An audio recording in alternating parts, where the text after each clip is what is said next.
नमस्कार, आप देख रहे हैं भारत समाचार। आपके साथ मैं हूं स्वाति श्रीवास्तव। शुरुआत बड़ी खबर के साथ। सिलक्यारा टनल हादसे से जुड़ी हुई रेस्क्यू लगातार चल रहा है और कार्य का जायजा लेने के लिए मुख्यमंत्री धामी पहुंचे। उनके साथ केंद्रीय मंत्री वीके सिंह भी मौजूद रहे।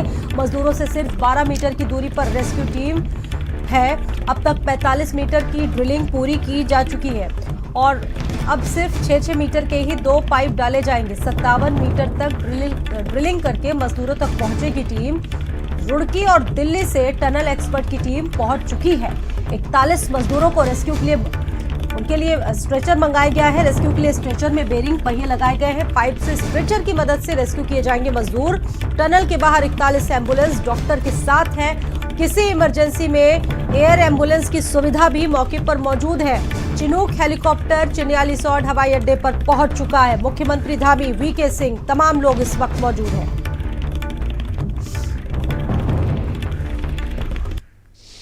रेस्क्यू अब अंतिम चरण में है। कुछ बाधाएं आ रही हैं। हम भगवान से प्रार्थना करते हैं कि जल्दी से जल्दी वो पूरा हो और जल्दी से जल्दी हमारे सभी श्रमिक भाई सकुशल बाहर आएँ। यहाँ पर उनके बाहर निकलने के लिए सारे इंतजाम किए गए हैं। एम्बुलेंस तैयार है, अस्पताल भी पूरी तरह से उनके इलाज के लिए और जो भी चेकअप वगैरह होने हैं वो सब हम लोग कर रहे हैं। उनके परिजनों से भी लगातार हमारे प्रशासन के लोग, स्थानीय लोग, सभी लोग उनका मनोबल बढ़ा रहे हैं और हमारा प्रयास है और सारे विशेषज्ञ इसमें लगे हुए हैं। पूरे मनोयोग से काम कर रहे हैं, पूरी मेहनत से कर रहे हैं। रात दिन रेस्क्यू चल रहा है। 12 से 14 घंटे मुझे वहाँ तक पहुँचने में लगे।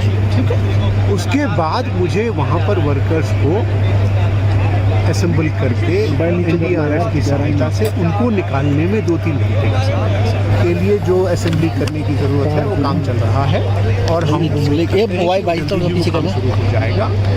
और रात में 45 मीटर के मुंह पर एक गर्डर आ गया था लेटिस का, उसको हमने सक्सेसफुली रात 6 घंटे काट करके रिमूव कर दिया है।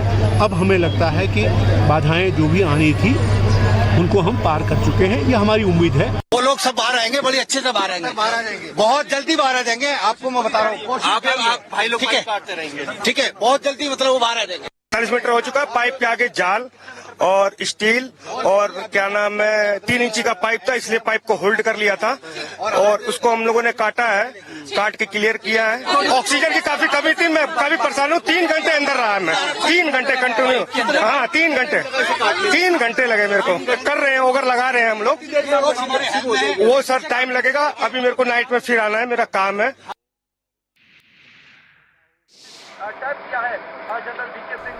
तो देखिए, मुख्यमंत्री धामी भी वहां पर मौजूद हैं। उनके साथ वीके सिंह मौजूद हैं, अन्य अधिकारी मौजूद हैं। तमाम जो टीमें हैं रेस्क्यू की, एनडीआरएफ इस वक्त मौजूद है और हर मोर्चे पर अब लगातार आगे बढ़ा जा रहा है और जल्द बाहर आ सकते हैं मजदूर।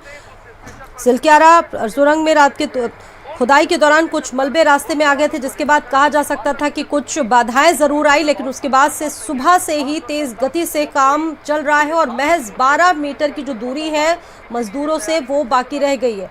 टनल में रेस्क्यू कार्य आखिरी दौर में है और जो गतिविधियां हैं आप साफ देख सकते हैं कि जो उम्मीदें हैं वो बहुत ज़्यादा पॉजिटिविटी के साथ आगे बढ़ती दिख रही। तमाम मीडिया के लोग भी वहाँ पर मौजूद हैं और एक्सपर्ट्स बुलाए गए हैं और हर एक स्थिति को देखते हुए एयर एम्बुलेंस डॉक्टर्स, मनोवैज्ञानिक सभी मौजूद हैं। उम्मीद है कि जल्द मजदूर बाहर आ सकते हैं। सिलक्यारा सुरंग में फंसे 41 श्रमिकों को बाहर निकालने के लिए विभिन्न एजेंसियों का काम अब अंतिम चरण में पहुंच चुका है। इसके मद्देनजर एम्बुलेंस को भी तैयार रखा गया है और चिकित्सकों को भी घटनास्थल पर बुलाया गया है।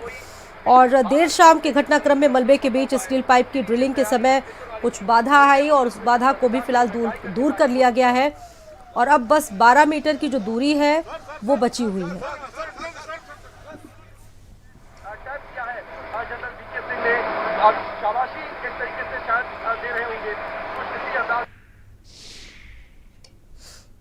आपको ग्राफिक्स के जरिए दिखा रहे हैं। दिवाली के दिन बड़ा हादसा हुआ, 12 नवंबर के दिन बड़ा हादसा हुआ और 23 मीटर तक की जो मिट्टी है वो 13 तारीख को हटाई गई। 14 नवंबर की बात करें तो छोटी मशीन से मलबे में ड्रिलिंग का कार्य शुरू हुआ। ड्रिलिंग करके 15 नवंबर को इस मशीन को टनल में पहुंचाया गया।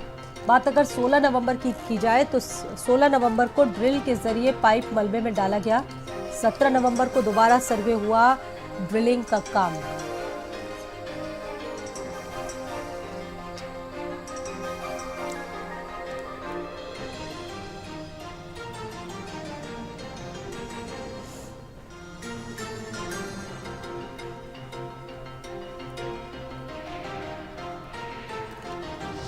और मेरे साथ नरेंद्र जुड़ चुके हैं उत्तरकाशी से, सीधा रुक करेंगे नरेंद्र का। नरेंद्र, अब तो आखिरी दौर चल रहा है और क्या अपडेट है इसको लेकर?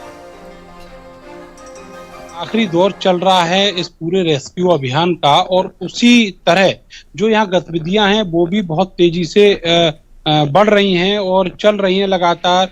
खुद मुख्यमंत्री पहुंचे हुए हैं, जनरल वीके सिंह जो केंद्र सरकार के मंत्री हैं वो भी यहाँ पर पहुंचे हुए हैं, पूरे रेस्क्यू का जायजा लिया है और ये पाया है कि काम जो है संतुष्टिपूर्ण तरीके से चल रहा है।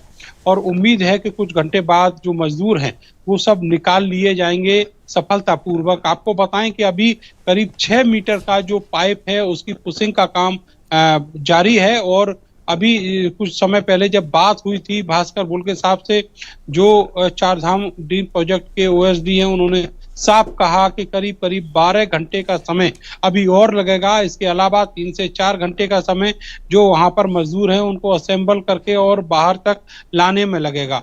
आपको बताएं कि जब मजदूर निकाले जाएंगे तो उसके बाद उनको यहाँ से सीधे एक अस्पताल में भर्ती कराया जाएगा। वहां उनका मेडिकल चेकअप होगा और ये देखा जाएगा कि किसी को किसी तरह की कोई दिक्कत तो नहीं है, और अगर दिक्कत होती है तो वो डॉक्टरों के ऑब्जर्वेशन में रहेंगे।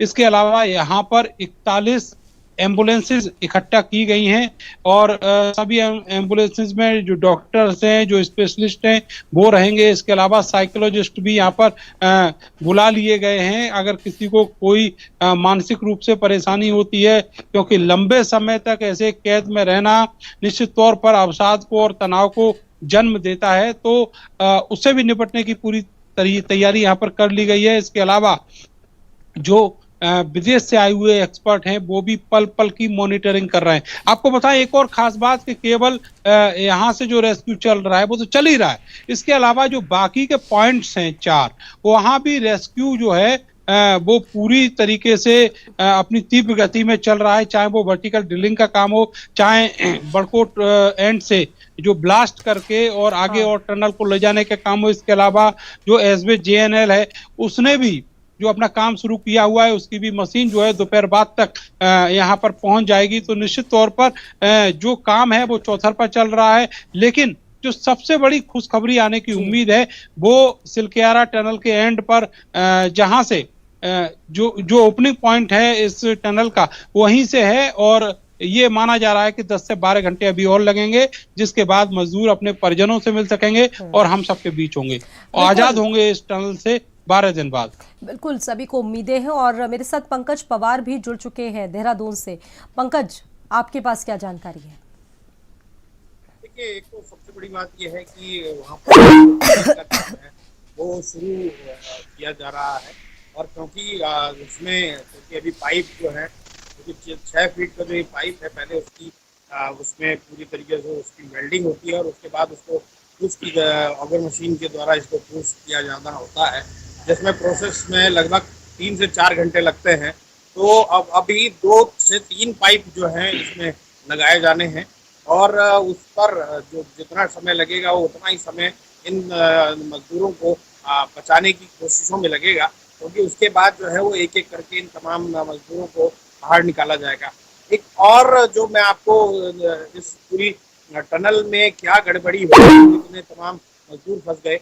जब भी हम टनल बनाते हैं, जैसे हमने देहरादून में भी जो टनलिंग का काम हुआ है देहरादून के डाटकाली की तरफ, उसमें जैसे जैसे टनल बनती गई वैसे वैसे उसमें सीमेंटिंग का काम होता गया, और जैसे जैसे आगे बढ़ते गए उस पर काम किया गया। लेकिन ऐसा इस टनल में नहीं किया गया, वो ऐसे ही खोदते खोदते आगे चले गए, जिसकी वजह से वो जो ये पूरी की पूरी जो टनल है बहुत कच्ची थी, और इसमें जो सीमेंटिंग का जो काम किया जाना था वो नहीं हुआ था।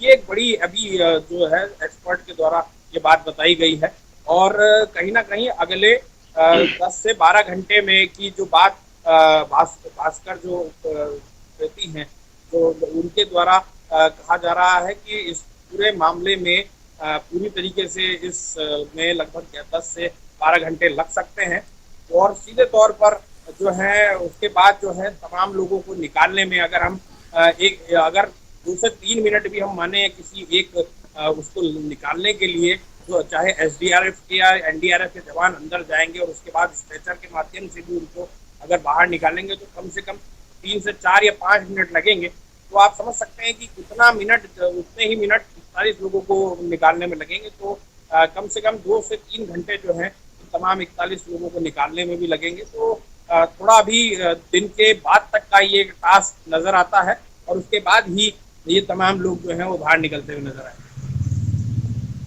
बिल्कुल, पंकज जानकारी दे रहे हैं वहाँ से और नरेंद्र भी मेरे साथ जुड़े हैं। नरेंद्र, जैसा कि बता रहे हैं पंकज, लगभग जिस तरीके से वो जब रेस्क्यू होगा, जब लोगों को निकाला जाएगा, उस वक्त भी काफ़ी वक्त लग सकता है। उसको लेकर भी वहाँ पर तमाम व्यवस्थाएं की गई हैं।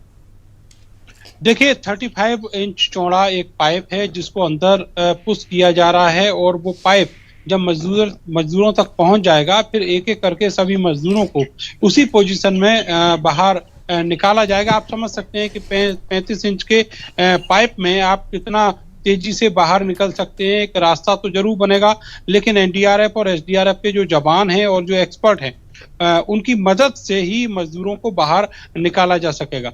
आपको बताएं कि जैसा कि अभी पंकज बता रहे थे कि टनलिंग में जब ये काम चल रहा था तो उस समय बहुत सारे जो मेजर हैं वो नहीं लिए गए, जिनमें से एक जो प्रिकॉशन वो यही था कि जब भी कोई टनल बनता है तो उसको शुरू से ही मजबूती देते हुए आगे चला जाता है। लेकिन ये बताया गया शुरुआत में ही कि करीब करीब 200 मीटर का जो प्लास्टर और जो आर्क लगाने का काम है वो हुआ था, उसके आगे जो काम है वो नहीं हुआ था। और बाद में करीब करीब 7 से 8 दिन बाद जो आर्क लगाने का काम है वो किया गया। उस वक्त जब जो चारधाम ड्रीम प्रोजेक्ट के OSDM भास्कर बुल्के साहब, उन्होंने एक जो 5 पॉइंट्स पर काम करने का जो पूरा स्ट्रेटेजी बनाया, तो उसमें से एक पॉइंट यही था कि जो टनल है, टनल को मजबूती दी जाए, जहां जहां कमजोर है वो वहां पर जितना भी पहुंचा जा सकता है वो आर्क लगाने का जो काम है वो किया जाए, जिससे कहीं ऐसा ना हो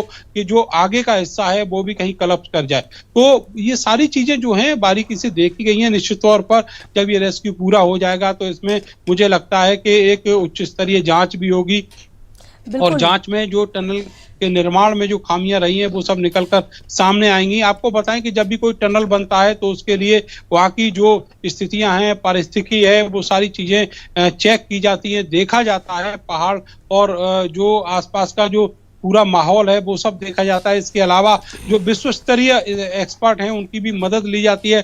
बाकायदा वो लोग मौके पर भी रहते हैं जब टनल का निर्माण होता है, क्योंकि ये एक ऐसी चीज है जो बहुत ज्यादा जटिल निर्माण इसका होता है और बरसों तक इसका काम चलता है। कहीं भी कोई एक छोटी सी गुंजाइश रहती है तो ऐसे हादसे को जन्म दे सकती है, जैसा हादसा अभी सिलक्यारा में हुआ है। तो आप समझ सकते हैं कि जो खामियां रही हैं वो तो बाद में ही पता चलेंगी, लेकिन अभी जो सबसे बड़ा फोकस है पूरे रेस्क्यू पर वो बस यही है कि कब ये रेस्क्यू पूरा खत्म हो और उसके बाद जो 41 मजदूर पिछले 12 दिन से जिंदगी और मौत से जंग कर रहे हैं, वहां पर फंसे हुए हैं, एक तरीके से बंधक बने हुए हैं, वो सब निकलकर बाहर आए और अपने परिजनों से मिलें, हम लोगों से मिलें। और यहाँ पर जो रेस्क्यू करने वाले लोग हैं उनको भी इसमें बहुत खुशी होगी, क्योंकि उनकी जो मेहनत है 12 दिनों की वो सफल होते हुए दिखाई देगी। आपको बताएं कि इसमें एक और बहुत बड़ा किरदार इस पूरे रेस्क्यू अभियान में जो है वो है भास्कर बुल्के। वो इसलिए कि जब अमेरिकन अगर ने काम करना बंद कर दिया था उसके करीब करीब 18 घंटे बाद उन्होंने यहाँ पर एंट्री ली, पीएमओ ने दखल दिया, उसके बाद वो यहाँ पर पहुंचे, सारी चीजों को उन्होंने बहुत अच्छे से समझा और जाना। क्योंकि वो बेहद अनुभवी व्यक्ति हैं तो उन्होंने अलग अलग पॉइंट्स पर जो एक्सपर्ट हैं उनसे बात करके काम शुरू करने की बात कही और उसके बाद में जो अमेरिकन ऑगर है उसको भी आगे किस तरीके से ले जाया जाएगा उसमें भी एक्सपर्ट को लगाया, जो टेक्निकल एक्सपर्ट लोग हैं उनको भी लगाया और जो काम है वहां भी शुरू कराया। इसके अलावा धन्यवाद आप दोनों का ही। नरेंद्र, आपका भी धन्यवाद। आगे भी अपडेट्स का इंतजार रहेगा। फिलहाल आप दोनों का ही धन्यवाद।